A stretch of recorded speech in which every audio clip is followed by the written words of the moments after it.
तीन भाग्यशाली भाई। एक व्यक्ति के तीन बेटे थे, मोहन, सोहन और रोहन। उसने अपने तीनों बेटों को एक एक उपहार दिया।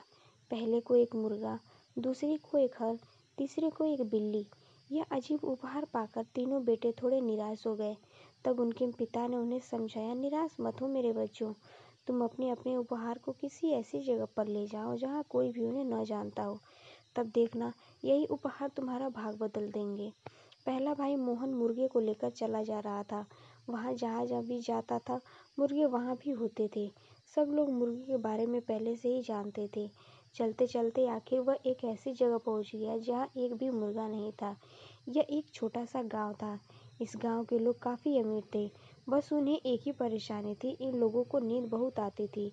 वे लोग सुबह को जल्दी उठकर काम पर जाना चाहते थे, लेकिन सोते हुए रह जाते थे। वे किसी ऐसे व्यक्ति को ढूंढ रहे थे जो उन्हें सुबह को जल्दी उठा सके।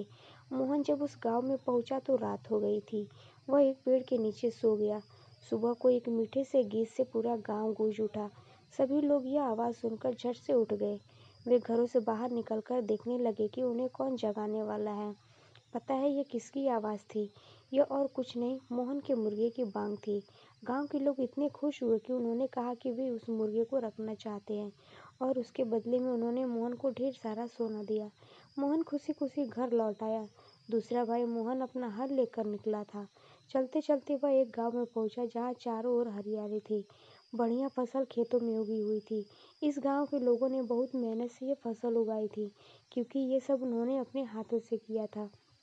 यहाँ तक कि उन्होंने खेतों को जोता भी हाथों से था, और वह इसलिए कि यहाँ के लोग हल क्या होता है ये जानते ही नहीं थे।